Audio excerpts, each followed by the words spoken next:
Seguindo o nosso ensino da palavra na Epístola de Paulo aos Filipenses, no capítulo 2, e hoje nós vamos continuar o capítulo 2 a partir do versículo 5 até o 11. Nós vamos falar um pouquinho a respeito de cristologia, né? Cristologia é a doutrina de Cristo, e vamos ver dentro desta passagem um exemplo maravilhoso, que é o exemplo do Senhor Jesus. Filipenses capítulo 2 e o versículo 5, os irmãos acharam?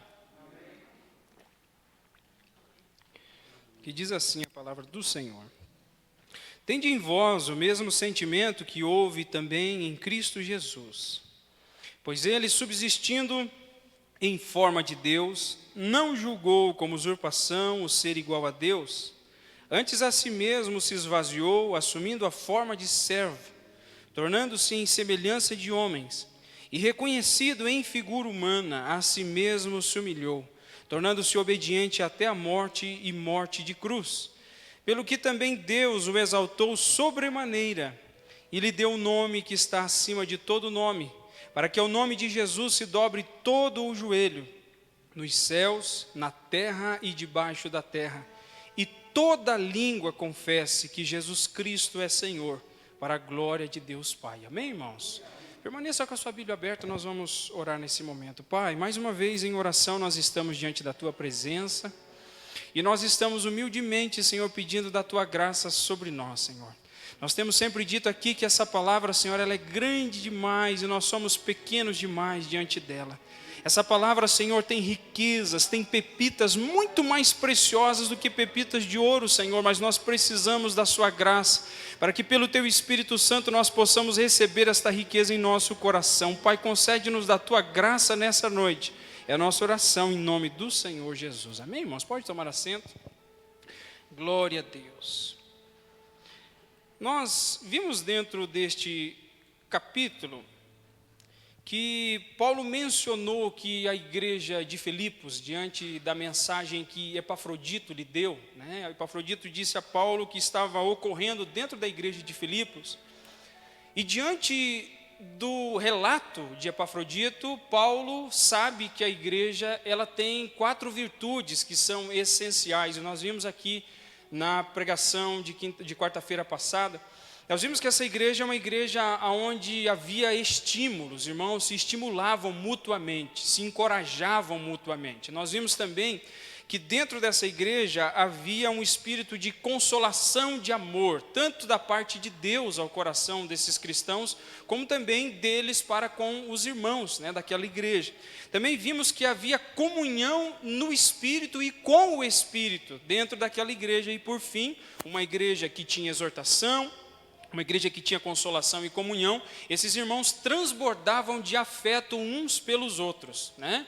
Mas nós vimos também que dentro dessa igreja, e nós vamos ver ainda dentro dessa carta, que na igreja de Filipos havia pessoas que não estavam se dando muito bem, e Paulo precisava transmitir uma mensagem. Havia um senso de partidarismo, havia um sentimento de uma certa facção, os irmãos estavam se dividindo, e provavelmente o que está acontecendo pelo relato de Paulo é uma vanglória, são pessoas tentando se autopromover dentro da igreja, e isso estava causando alguns problemas dentro dela. Apesar disso, Paulo sempre está elogiando a igreja de Filipos, dizendo que essa igreja é uma boa igreja, mas que como toda igreja que tem pessoas convivendo dentro delas, existem problemas, né? E Paulo vai explicar para nós que esses problemas são problemas de vanglória, problemas de orgulho, problemas de pessoas que estão tentando se autopromover. Diante disso, o que nós temos diante dessa proposta de Paulo é que ele vai dizer que os irmãos precisam quebrar esse senso de egoísmo, que precisa existir dentro da igreja um sentimento diferenciado. E ele diz lá no versículo 4, não tenha cada um em vista o que é propriamente seu, senão também cada qual o que é dos outros. O que ele está dizendo, irmãos, deixa de pensar só no problema de vocês, deixa de pensar só na causa de vocês, e começa a pensar um pouquinho na situação dos seus irmãos, começa a olhar um pouquinho a condição que o teu irmão tem, a necessidade que o teu irmão tem, necessidades espirituais, necessidades físicas. Olha para ele, contempla a necessidade dele e se esquece um pouquinho de você. E o que é interessante é que essa passagem que nós acabamos de ler, ela vai nos dar um exemplo de humilhação. É o maior exemplo de humilhação em toda a Bíblia. Não existe em toda a Bíblia maior exemplo do que esse, que é o exemplo do Senhor Jesus. Diante dessa realidade, o tema da mensagem de hoje é Jesus, o maior exemplo da história, né? Maior exemplo de humilhação e de humildade. A primeira coisa que nós devemos analisar, irmãos, que essa passagem dentro da igreja primitiva, ela provavelmente era um hino que a igreja cantava. Os estudiosos pegam a forma no grego com que ela está escrita e ela é muito bem dividida na forma de uma canção. E provavelmente essa canção era cantada. Alguns acreditam que foi Paulo que escreveu esse louvor, então depois trouxe para dentro dessa epístola, mas fato é que esta igreja tinha o hábito de cantar esta passagem, uma passagem que traz alusão ao coração dos irmãos sobre a encarnação do Senhor Jesus Cristo. E essa passagem também é um apelo de Paulo eloquente à igreja, dizendo: irmãos, se vocês não estão encontrando algum exemplo no qual vocês devem se apegar, peguem o exemplo de Cristo. E é por isso que ele vai dizer para nós: tende em vocês, tende em vós, o mesmo sentimento que houve também em Cristo Jesus. Então nós vamos começar a entender o que é que estava passando no coração de Jesus no momento tanto da sua vinda, da sua encarnação, como também anterior a essa encarnação, o que motivou Jesus a vir a esse mundo e ter este sacrifício vivo pelas nossas vidas e pelos nossos pecados. A primeira coisa que eu queria que você observasse no versículo 6, Paulo diz assim, que Jesus subsistindo na forma de Deus. A palavra aqui, original, é morfê. É algo que não sofre alteração de forma alguma, é algo que não pode sofrer qualquer tipo de mutação, é algo que se mantém intacto, que se mantém íntegro, que não sofre qualquer tipo de mudança. Paulo está dizendo que a natureza de Cristo como Deus é imutável.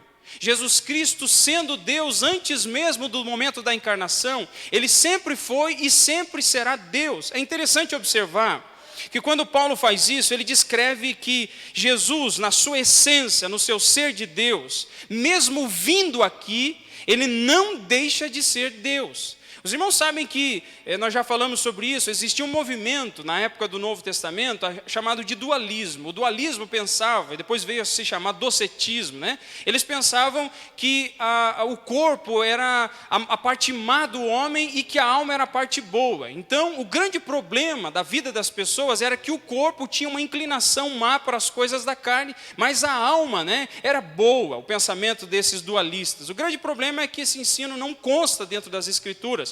E eles pensavam que uma vez que a matéria é má, era impossível Jesus Cristo, sendo Deus, tomar a forma humana e viver neste mundo. Então eles diziam que Jesus simplesmente se parecia com um homem, mas ele não era homem, mas era um engano que eles tentavam promover dentro desta igreja. Mas a primeira coisa que nós temos aqui é que Jesus, subsistindo na forma de Deus, significa que Paulo está clamando a divindade do Senhor Jesus Cristo. E para você que já vive na igreja há algum tempo, isso parece que é algo comum, mas na igreja do primeiro século e em muitos arraiais aí por fora, estão se discutindo se realmente Jesus Cristo é Deus. E Paulo está clamando nesta passagem, dizendo que apesar de ter vindo aqui neste mundo e se tornado forma de homem, Jesus não deixou de ser Deus. A segunda coisa que ele vai nos dizer é que Jesus não considerou o ser Deus algo que ele deveria agarrar-se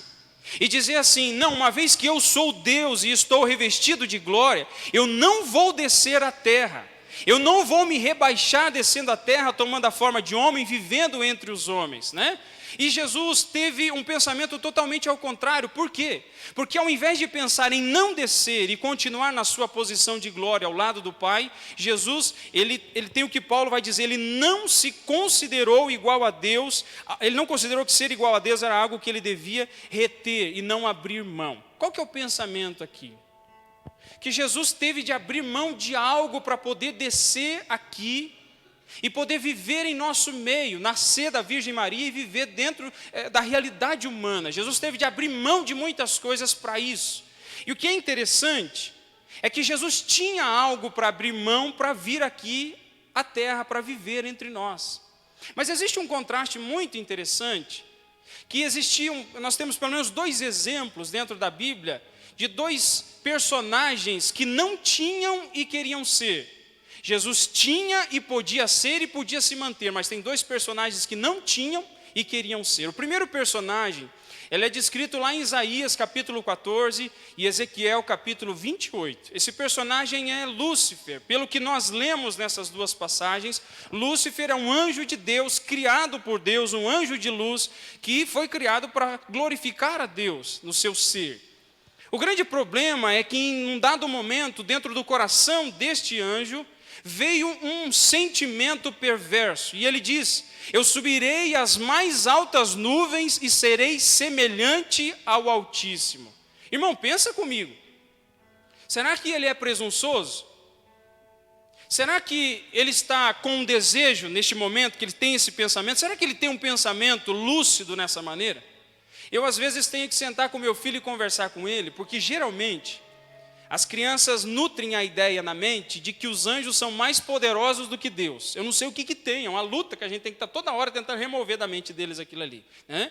Porque às vezes vê alguém dizendo alguma coisa ou vê algum desenho bíblico e sempre está sendo mostrado os anjos, né, nos desenhos bíblicos, porque retratar Deus, conforme a palavra nos diz, Deus o Pai, é algo incoerente, né? Geralmente as pessoas retratam Jesus, mas o Pai não é retratado porque o Pai é espírito, né? Não existe forma do Pai. O Filho é tomado em forma de homem. E aí você vai conversar com as crianças e parece que os anjos têm uma certa primazia na mente deles, como se os anjos fossem mais poderosos do que Deus. E esse pensamento é o pensamento que estava dentro da mente de Lúcifer, e ele não tinha autoridade, não tinha autonomia, não tinha poder e não tinha glória nenhuma para poder se pensar a respeito de se colocar no mesmo nível que Deus. Você veja esse exemplo, Jesus é Deus, sempre foi Deus, mas ele escolheu se esvaziar de si mesmo e vir aqui neste mundo viver a nossa vida. Satanás, em contrapartida, sempre foi e sempre será um anjo, um ser espiritual, e nunca será Deus. E ele tenta, e muitas vezes tenta se colocar numa posição, tentando disputar com Deus. E veja o que ele fez. Não somente contente com a atitude que ele teve, ele tentou também perverter o coração de Adão e de Eva dentro do jardim do Éden. Perceba o que ele diz, lá em Gênesis capítulo 3, do versículo 1 ao 7.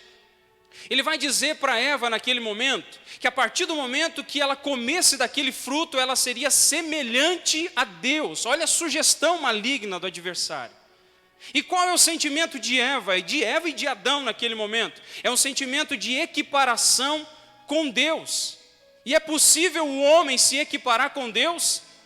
O salmista diz: quem é o homem para que dele te lembres, Senhor? Quem é o filho do homem para que o visites? O salmista está dizendo: Senhor, nós somos pó. Nós somos, Senhor, algo que num dia se levanta e no outro dia devanece. A nossa glória, como diz a palavra de Deus, é como a flor da erva, que num dia se levanta bonita, mas vem o sol sobre ela e esturrica aquela florzinha e ela se desmancha no outro dia. Assim é o homem. Mas Jesus, ele é Deus, ele é 100% Deus e ele é 100% homem, mas ele decide, juntamente com o Pai, se esvaziar para vir aqui e viver a vida que eu e você vivemos. Isso é maravilhoso.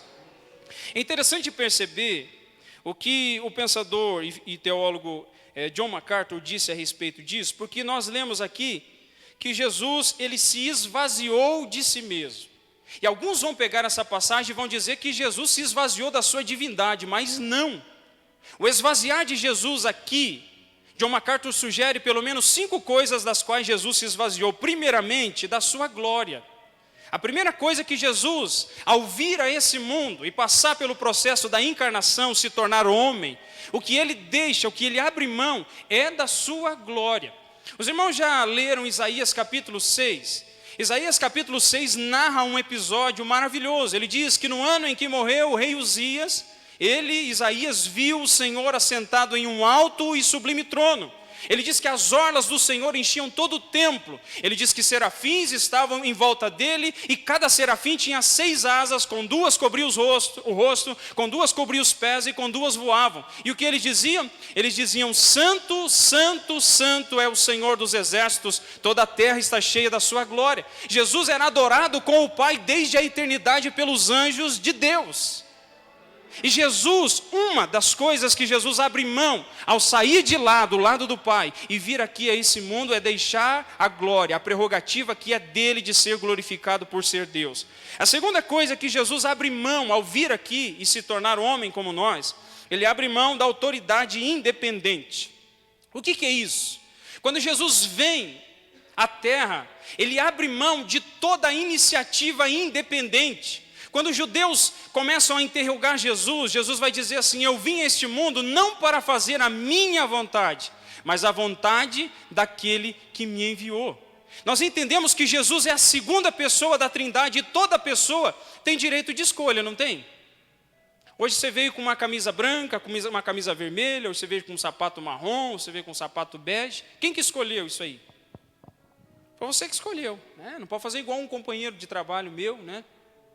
Um dia chegamos no local de trabalho, e um dos meninos olhou para ele e falou assim: ô Davi, o que aconteceu aí, rapaz? E ele foi olhar no pé, tinha um sapato marrom de amarrar e o outro preto de calçar, né? Eu acho que ele ficou com tanta dúvida no que vestir, que ele vestiu os dois de uma vez, né? Mas nós somos seres, pessoas que fazemos escolhas. Mas quando Jesus deixa a destra do Pai e ele vem sobre a terra, ele também abre mão da sua autonomia de escolha. Olha que coisa maravilhosa, o Filho de Deus, Deus com Deus, eterno com Deus, quando vem a esse mundo para passar pelo processo que Deus queria dele, ele abre mão da sua vontade para fazer a vontade do Pai. Você se lembra que quando ele está no Getsemane, ele vai orar diante de Deus, diante do Pai, e diz: Pai, se for possível, passa de mim este cálice. Mas o que ele diz? Contudo, seja feita a tua vontade e não a minha. A terceira questão que Jesus abre mão são as prerrogativas divinas. Você se lembra que quando nós estamos lendo os evangelhos, nós percebemos que tudo que Jesus vai fazer, Jesus faz por intermédio do Espírito Santo. Isso significa que Jesus abriu mão de prerrogativas divinas para viver sobre a dependência total do Espírito Santo de Deus. E aqui eu acredito que existe algo muito maravilhoso, irmãos. Aqui, quando nós vemos esta realidade na vida de Jesus, nós vemos que Jesus viveu sobre a liderança do Espírito Santo, porque Jesus já estava nos dando o exemplo de que tanto quanto ele era liderado e governado pelo Espírito Santo, mesmo ele sendo Deus, nós também deveríamos viver pelo Espírito Santo de Deus. Jesus nos dá exemplos maravilhosos. Jesus é o Filho de Deus, mas ele sobe no monte para orar e falar com o Pai. Jesus é o Filho de Deus, mas ele separa tempo para ter comunhão com o Pai em oração. Você sabe o que Jesus estava fazendo? Ele estava deixando o exemplo para nós. Ele estava nos ensinando que uma vida de verdade, uma vida cristã, aquela vida cristã que é frutífera, aquela vida cristã que salta ao coração, é uma vida que nós temos o Espírito Santo como líder máximo dos nossos corações. A quarta coisa que John MacArthur sugere, que Jesus também abriu mão das riquezas eternas. Enquanto Jesus esteve na terra, Jesus viveu como pobre. E tem um monte de pregador e teólogo dizendo por aí que Jesus era rico porque morava em Cafarnaum. Você já deve ter ouvido isso aí, né? Dizendo que Jesus morava em Cafarnaum, e uma vez que morava em Cafarnaum era cidade marítima, e cidade marítima geralmente é caro, né, os imóveis. O interessante de se observar é que Jesus, quando foi nascer, não tinha nenhum local para nascimento, teve que nascer dentro de uma manjedoura. Ao ser apresentado no templo como um filho da lei, ele não tem recursos para dar um animal grande, ele precisa levar uma pombinha e uma rolinha para ser oferecida, para ele se tornar um filho da lei. Jesus não tem pousada certa e precisa ficar morando de casa em casa. Jesus precisa ser sustentado por recurso de algumas mulheres piedosas que ajudavam no ministério de Jesus. Nem a madeira da cruz era de Jesus, o túmulo não era dele. Você sabe o que nós aprendemos aqui? Aquilo que Paulo diz, que Jesus, sendo rico, por amor de nós se fez pobre, para que pela sua pobreza nós viéssemos a enriquecer. E aqui nós dizemos enriquecimento na vida espiritual. A riqueza de Cristo são riquezas espirituais. Não são prata, ouro, bronze e metais que apodrecem, que enferrujam, que se desmancham. Não, são riquezas espirituais eternas que estão no céu guardadas para nós. E por fim, John MacArthur diz que Jesus abre mão de um relacionamento favorável com Deus. Esses dias atrás um colega perguntou para mim assim: por que Jesus na cruz disse: Eli, Eli, lama sabactani, ou Deus meu, por que me abandonastes?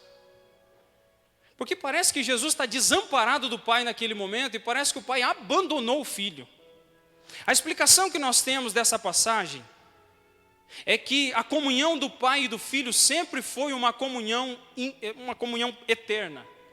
A dificuldade para nós é a seguinte questão: existe alguma pessoa que você nunca brigou com ela, nunca teve uma discussão, nunca ficou triste com ela? Tem alguma pessoa? Não tem, né? A gente sempre se decepciona, entristece com as pessoas, é natural da vida. No relacionamento do Pai, Deus, com o Filho Jesus Cristo, não existe decepção.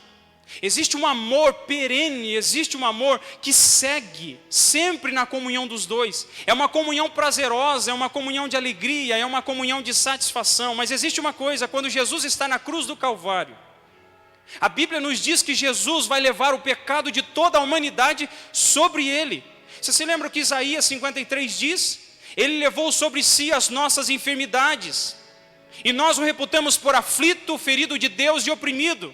Mas ele foi ferido pelas nossas transgressões e moído pelas nossas iniquidades. O castigo que nos traz a paz estava sobre ele, pelas suas pisaduras nós somos sarados. Você sabe por que Jesus diz: Deus meu, por que me abandonastes? Porque quando o Pai olha do céu e vê o seu Filho na cruz do Calvário, o Filho está levando o pecado de toda a humanidade sobre ele. E neste momento os olhos do Pai se voltam para outro lugar, porque não podem contemplar o sofrimento do Filho levando o pecado de toda a humanidade sobre ele.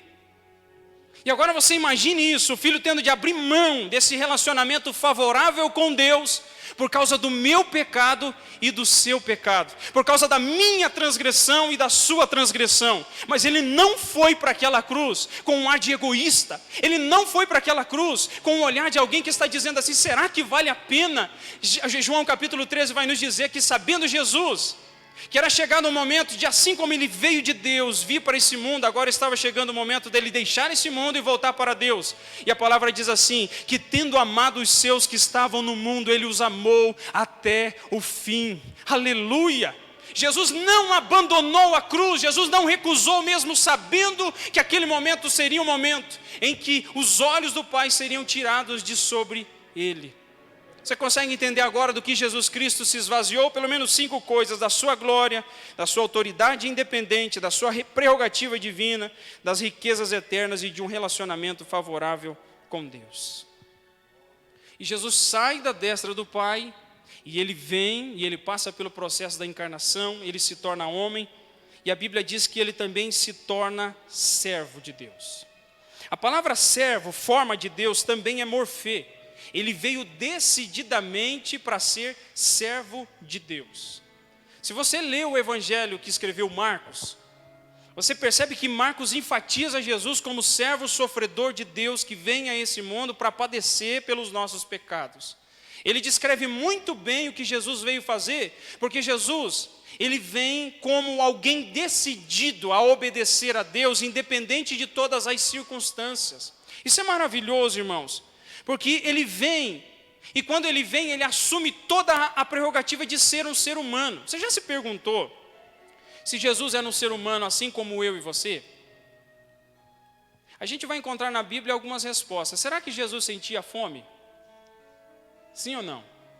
Ele sentia sede? Tinha sono? São coisas próprias dos seres humanos. Jesus, quando veio a esse mundo, ele trouxe, com essa natureza humana, essa encarnação dele, todas as coisas que são próprias de um ser humano, exceto o pecado. Jesus é santo. Então tudo que diz respeito a ser um ser humano, Jesus trouxe, exceto o pecado. Ele assumiu até mesmo as necessidades básicas. É interessante de ver que quando Jesus acalma a tempestade, a Bíblia nos diz que Jesus está num canto do barco e ele está dormindo. E a Bíblia diz que o barquinho, ele é agitado pelas ondas de um lado pelo outro. Alguém aqui já foi pescar em alto mar, irmãos? Alguém já foi? Pastor Gerson já foi. Um dia nós vamos ter esse privilégio de ir junto com ele, irmãos. Irmãos, eu fico imaginando, né? Eu já entrei dentro de alguns barquinhos menores, mas nunca estive numa tempestade, né? Até foi feito um retiro dos jovens no ano passado, lá do Porteira, né? Eu fui um dia lá, e aí lá no local, na chácara, tinha uma lagoa bem grandona, né? E a gente brincando com aqueles caiaques lá, porque quando eu vou no retiro dos jovens, eu tenho que brincar também, né, irmãos? Senão é estranho, né? Senão a gente fica se sentindo mal. E eu entrei dentro daquele caiaquezinho ali, e a gente percebeu que ele estava furado, né? Era um barquinho e estava furado. Naquele momento ali, parece que você se esquece até que você sabe nadar, porque a água está entrando ali dentro, você não sabe se você salva o barco ou salva você mesmo, né? E eu fico imaginando em alto mar, no mar da Galileia, aquele vento batendo naquele barco e mexendo o barco de todos os lados. Mas Jesus estava tão exausto de andar de cidade em cidade, fazendo milagres, curando pessoas. Ele estava tão cansado de ajudar os povos, que mesmo aquele mar agitado não conseguia acordar o Senhor Jesus Cristo. Mas louvado seja Deus, aquele homem que assumiu a forma humana, que estava cansado e dormindo dentro daquele barco, é o mesmo Deus que se levanta para dizer: acalma-te vento e aquieta-te mar. Aleluia! Você consegue perceber a humanidade dele e a divindade dele atuando da mesma forma, conjuntamente. Ele não deixa de ser homem e ele não deixa de ser Deus, porque ele assumiu ser 100% homem e ser 100% Deus. Você sabe o que é interessante também? Eu não sei se você já pensou nisso, mas a Bíblia vai nos dizer que quando Jesus morre na cruz e ele é sepultado, e ao terceiro dia ele ressuscita e ele se levanta dentre os mortos, qual é o corpo que Jesus tem depois da ressurreição? Tem muita gente que fica se questionando, deve ser alguma coisa que eu não sei. Porque Jesus entra no cenáculo onde as portas estão fechadas e ele atravessa a parede. Em João 21, ele come pães e peixes com os discípulos na beira da praia. Que corpo é esse? A Bíblia nos diz que é um corpo glorificado, é um corpo glorioso. Mas eu queria dizer uma coisa para você, que depois de Jesus ter vindo a essa terra e passado por todo o processo, morrido na cruz e ressuscitado, você sabe o que aconteceu? Ele não abandonou o seu corpo humano. Aquele corpo foi transformado e glorificado de tal maneira que agora ele está à destra de Deus, e agora à destra de Deus tem um Deus homem assentado lá. Olha que milagre, olha que maravilha nós temos. Você sabe o que é isso? Você sabe o que significa o Deus homem assentado à destra de Deus? Que Ele intercede por nós, Ele sabe das nossas fraquezas, Ele sabe das nossas limitações, Ele sabe explicá-las direitinho, porque Ele é homem também, Ele conhece a nossa situação. Você sabe quando Ele vier? E do céu, o alarido, a voz de arcanjo e a trombeta de Deus, como diz Paulo aos Tessalonicenses, soar, quem é que vem? É o mesmo Jesus, como disse os anjos na ascensão dele, dizendo aos discípulos: por que é que vocês estão olhando a este Jesus? Da mesma maneira que ele foi, ele vai voltar. Você tem curiosidade de conhecer o teu Senhor? Você tem curiosidade de saber como ele era? No dia que ele retornar, você vai vê-lo assim como ele é. Aleluia, louvado seja o nome do Senhor Jesus. Ele assumiu isso para sempre. Ele não vai jogar este corpo agora transformado nunca fora, porque ele assumiu esta forma humana. Isso é maravilhoso para nós, isso é glória de Deus. A Bíblia vai nos dizer também que Jesus se humilhou, e ele se humilhou de tal maneira que ele foi obediente, né? Versículo 8, a si mesmo se humilhou, tornando-se obediente até a morte e morte de cruz. Jesus se humilhou, primeiramente, em que sentido? Jesus se humilhou porque Jesus se submeteu aos sofrimentos que são inerentes aqui nesse mundo. E ele se submeteu também a ser humilhado pelos homens. Irmãos, se você já leu os 4 evangelhos, você vê que Jesus foi por demais perseguido pelos judeus. Os judeus ferrenhamente procuravam uma maneira de tentar pegar Jesus em alguma situação. Por exemplo, em Mateus capítulo 12, do versículo 1 ao 8, você tem Jesus entrando com os seus discípulos numa seara no dia de sábado, e Jesus está colhendo espigas. E é dia de sábado. Dia de sábado não pode colher espigas. E eles vêm e vão tentar Jesus, dizendo assim: olha o que os teus discípulos estão fazendo. Eles estão colhendo espigas num dia de sábado. Aí Jesus, como sempre, com uma sabedoria tão maravilhosa, ele disse assim: vocês não leram o que fez Davi, quando ele e os seus soldados tiveram fome? Como eles entraram na casa de Deus e comeram os pães da proposição, que não é lícito a eles comer? A palavra vai relatar para nós no Antigo Testamento que Davi e os seus soldados entraram dentro do tabernáculo, algo que eles não poderiam fazer, porque somente os sacerdotes poderiam entrar. Mas Deus permitiu que eles entrassem e se alimentassem com os pães da preposição, que eram substituídos, Você tinha 12 pães em cima da mesa, e aqueles pães diariamente eram substituídos. E aquele pão, naquele dia que Davi chegou, tinha sido trocado, e os que sobraram, Davi e os seus soldados se alimentaram deles. E Jesus vai ainda ser um pouquinho mais incisivo com eles, dizendo assim: vocês, se uma ovelha de vocês cair dentro de um buraco, num dia de sábado, vocês vão ajudá-la ou não? E Jesus sabia que eles ajudavam os seus animais. Hoje a gente não tem isso, mas vamos pensar aqui. No dia de sábado, se você fosse um judeu, você está vindo com o teu carro para a igreja, e você não percebe e cai dentro de uma valeta com o teu carro. Você vai arrancar o carro de dentro da valeta para continuar vindo para a igreja? Um dia a gente estava voltando lá de Bocaiúva, meu pai estava muitos anos atrás dirigindo, e bem aqui na estrada da Ribeira, antes de chegar no terreno que vai ser o campus da nossa sede, ali tem um valetão grande, e o homem veio na contramão e caiu o carro dentro daquele valetão. A gente caiu, ficou meio penso, o carro meio para lá, meio para cá, e foi uma dificuldade tirar ele dali. Se fosse você num dia de sábado judeu, você tiraria o teu carro dali para continuar a tua caminhada?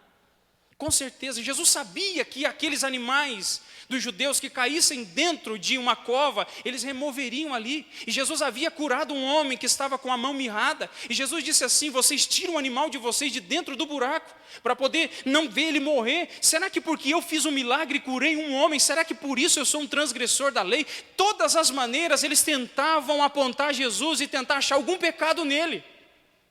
Eles chegam para Jesus e dizem assim: com que autoridade o Senhor faz estas coisas? E Jesus diz assim: eu vou fazer uma pergunta para vocês, se vocês souberem me responder, aí eu digo com que autoridade eu faço isso. E ele disse: o batismo de João era do céu ou era dos homens? Irmão, que pergunta!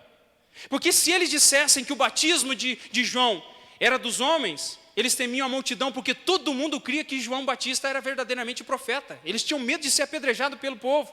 E se eles dissessem é de Deus, então o povo diria: por que você não crê então? E aí eles, olhando para Jesus, disseram assim: nós não podemos lhe responder. Jesus diz assim: eu também não vou dizer para vocês com que autoridade eu faço esses sinais. Eles estão a todos os momentos tentando encontrar uma falha em Jesus e não encontram, e Jesus está passando por esse sofrimento na mão desses homens. Homens que estão procurando um caminho para condenar Jesus, mas eles não encontram. E depois de ter passado uma vida de sofrimento nessa terra, enfrentando estes homens, Jesus não se recusou a tomar a cruz. Eu não sei se você sabe que a crucificação era a forma mais horrenda com que os romanos matavam as pessoas. Os judeus tinham pavor. Muitos disseram que um preso, que alguém ia para a cruz, era uma pessoa, um preso perigoso. Era só pessoas perigosas que haviam cometido algum tipo de delito muito grande. E eles diziam que um preso que ia para a cruz, ele preferia morrer antes de chegar na cruz, para não ter que enfrentar o sofrimento da cruz. Agora imagine comigo aqui. Você imagine Jesus sendo levantado no alto daquela cruz, seminu. As pessoas olhando para ele e vendo ele daquela maneira, vendo ele ensanguentado.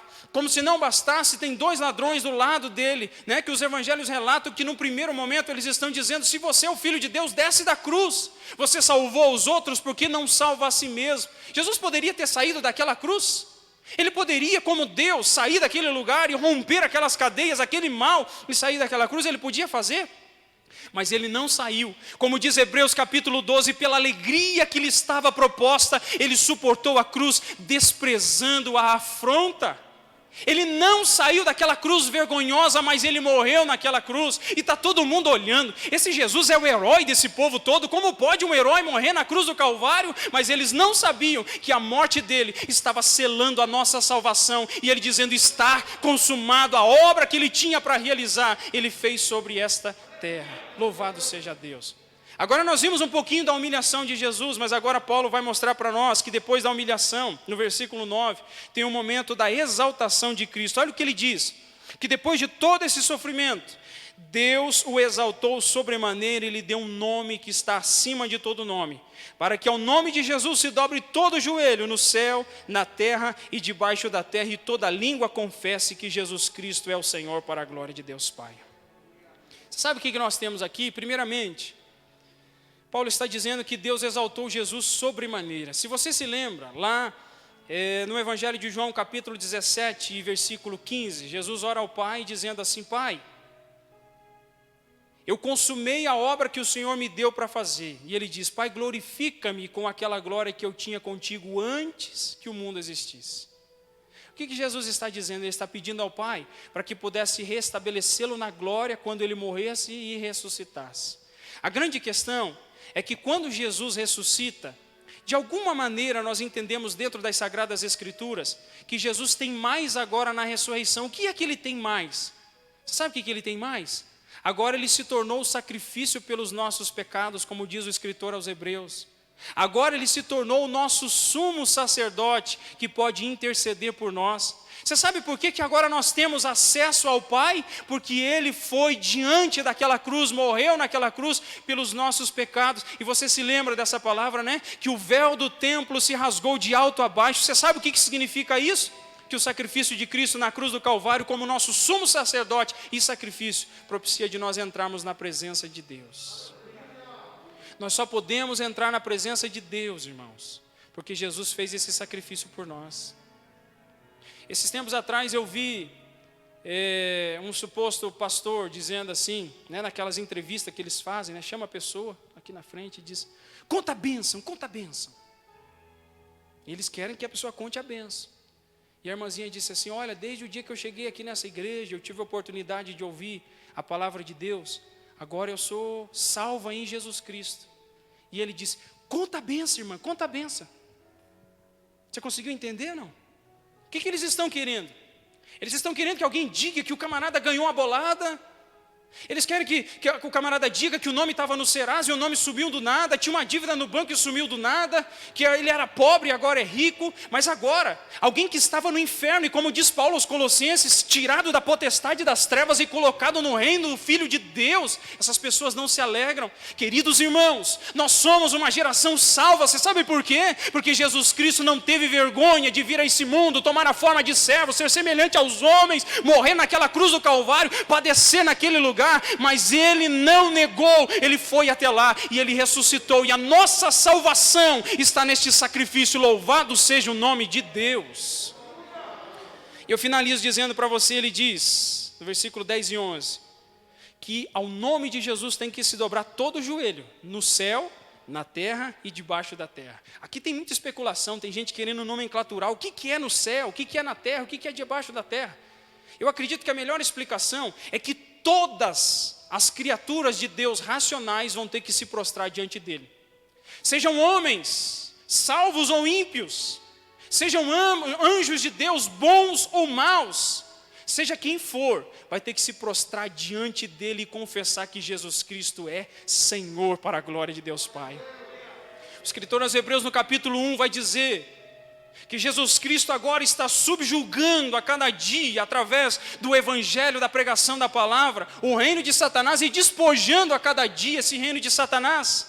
E o Pai vai dizer ao Filho: assenta-te à minha direita, até que eu ponha todos os teus inimigos por estrado dos teus pés. Queridos irmãos, isso alegra o meu coração. O meu Senhor Jesus Cristo, que estava naquela cruz do Calvário, não é um homem derrotado, mas é um vitorioso. E agora Ele é Senhor de vivos e de mortos. Ele é o meu Senhor, Ele é o teu Senhor, e Ele é o Salvador das nossas vidas. Eu concluo aplicando aqui o que Paulo aplicou à igreja de Filipos, dizendo àqueles irmãos: vocês viram o exemplo de Jesus? E os irmãos vão dizer em Filipos: nós vimos o exemplo de Jesus. Jesus tinha alguma coisa para poder abandonar? E os irmãos de Filipos vão dizer assim: Jesus tinha a sua glória, a sua autonomia, as suas riquezas peculiares de ser Deus. E a pergunta de Paulo: ele abriu mão de tudo isso para vir aqui? Ou ele agiu de maneira egoísta e disse: não, eu não vou? E eles vão dizer assim: Não, ele abriu mão de tudo, veio, se entregou por nós e morreu na cruz do Calvário. Você sabe qual que é a palavra de Paulo aos cristãos em Filipos? Ele vai dizer assim: irmãos, se Jesus Cristo fez isso, por que vocês não fazem isso um pelos outros?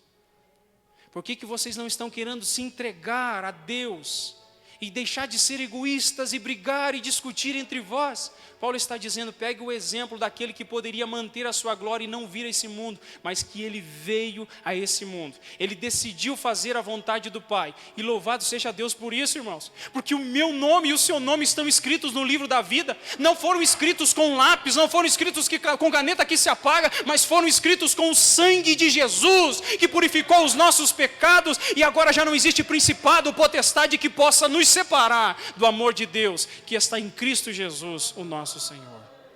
Amém, meus irmãos? Que essa lição possa estar no nosso coração. Que assim como Jesus demonstrou humilhação tal ao vir aqui e se entregar por nós, que nós possamos também nos humilhar diante de uns com os outros e sermos simples e humildes, porque a glória de Deus se manifestará nas nossas vidas. Amém, meus irmãos? Vamos se colocar de pé então, para nós fazermos uma oração.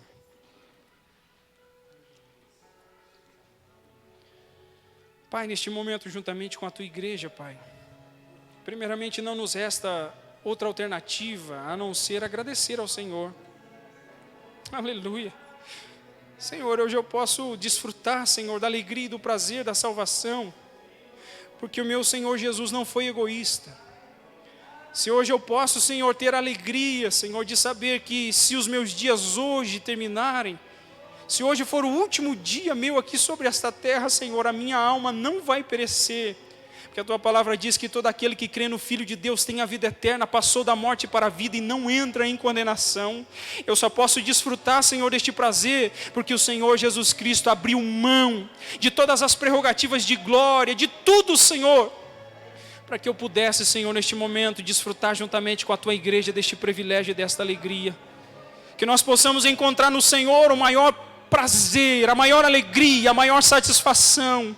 Que nós possamos ver, Senhor, neste exemplo de Cristo, um motivo para deixarmos de lado todo o nosso egoísmo, Senhor. Deixarmos de lado toda a motivação que nos atrapalha de sermos mais humildes diante uns com os outros. Nós não somos nada, e se somos alguma coisa é por causa da Tua graça, da Tua misericórdia sobre nós, que perdoou os nossos pecados, que distribuiu sobre nós dons espirituais, e agora nós podemos servir uns aos outros para a edificação do Teu corpo. Senhor, tem misericórdia de nós, estende as Tuas mãos sobre nós, usa as nossas vidas, fala ao nosso coração, transforma, Senhor, a nossa comunhão em uma comunhão íntima na Tua presença, que haja prazer e alegria de estarmos juntos e de nos estimularmos, Senhor, a vivermos uma vida de quebrantamento diante de Ti. Tem misericórdia de nós, Pai. É a minha oração junto com a Tua igreja nessa noite, em nome de Jesus. Sente-se um pouquinho, queridos irmãos. Glória a Deus. Meus queridos irmãos, eu quero agradecer a sua presença aqui nessa noite, neste culto de ensino, e louvar a Deus pelas tuas orações, pelo teu empenho, pela tua dedicação. Louvar a Deus porque você continua sendo um guerreiro, uma guerreira de Deus nessa caminhada. Louvado seja Deus por isso. Lutas nós temos, dificuldades nós temos, mas nós temos um Deus todo-poderoso que não nos abandona, Não vamos nos esquecer disso. Queridos, eu peço que os irmãos estejam orando também em favor da nossa congregação. Nós temos alguns projetos, que nós queremos colocar em andamento. Eu sei que muitos irmãos, às vezes, olham o som, e geralmente olham para o sonoplasta. O que o sonoplasta está fazendo lá, com esse barulho todo, Mas, se Deus quiser, irmãos, dentro de poucos dias, se assim o Senhor nos permitir, nós vamos estar com uma mesa nova aqui, a solicitação já foi feita, para melhorar. Eu peço que os irmãos estejam orando, porque tudo isso é benefício para todos nós, Nós temos algumas coisas a serem feitas aqui para a melhoria do templo. Continue contribuindo, continue ajudando, E continue orando, mesmo que você não possa contribuir, ore por essa obra, para que Deus encaminhe todas as coisas, irmãos? Eu peço encarecidamente. E também informar os irmãos que a partir da sexta-feira que vem vai ser retomados os ensaios das irmãs, E eu conversei com elas na seguinte questão. Hoje a irmã Rosa não está aqui porque tinha uma reunião na igreja sede, né? A irmã Rosa, que é a primeira dirigente do Círculo de Oração, ela está na sede, e a irmã Rose não está presente porque ela está cuidando da mãe dela, né? Mas eu conversei com as irmãs, então a partir de sexta-feira que vem, fora essa na outra, as irmãs vão voltar a ensaiar, né? Com todo o cuidado, e como eu disse para as irmãs, se porventura não tiver muitas irmãs para ensaiar, elas vão estar aqui orando e intercedendo por essa igreja, clamando por esse povo, amém, irmãos? E aqueles que quiserem vir participar são muito bem-vindos, tá? Então, essa sexta-feira não tem, porque o pastor Gerson, né, que é líder do Departamento de Evangelismo e Missões, vai fazer uma reunião com todos os irmãos que fazem parte desse ministério, mas na próxima sexta-feira nós teremos. E no sábado, nós temos culto de missão e evangelismo, né, na direção do pastor Gerson também, com os demais irmãos que estarão aqui. Eu conto com a sua presença e com o seu incentivo aqui, para que a gente continue seguindo a obra de Deus. Tá? E no domingo, pela manhã, escola bíblica dominical, e à noite, um abençoado culto de celebração ao nome do Senhor Jesus. Amém, irmãos? Estimule mais irmãos, manda uma mensagem para aquele irmão que está meio paradão, que você não está vendo ele aqui, né? Vamos se ajudando, vamos caminhando, daqui a pouquinho as coisas vão se adiantando, nós vamos vendo os nossos irmãos retomando a caminhada e a igreja do Senhor Jesus Cristo seguindo, tá? A pandemia não é o fim, a pandemia foi um período que, louvado seja Deus, as bandeiras estão diminuindo, estava laranja, agora está amarelo, em nome de Jesus, daqui a pouco vai ficar verde, branco, eu não sei o que vem antes disso aí, né? Mas nós vamos seguir avante, irmãos, continuar fazendo a obra de Deus, que foi para isso que Deus nos chamou, amém, queridos? Vamos se colocar de pé, então? Tem mais algum aviso, pastor Gerson, obreiros? Muito bem lembrado, amanhã nós temos o IBADEP. Se você tem interesse de participar do IBADEP, procure o pastor Gerson, que ele está lecionando neste mês, e ele vai ter o maior prazer de passar as informações para você. Amém? Estenda as tuas mãos, que a graça do nosso Senhor Jesus Cristo, o amor de Deus nosso Pai, e a comunhão do Espírito Santo seja com todos, e todos nós dizemos, amém. Que Deus te abençoe, em nome do Senhor Jesus.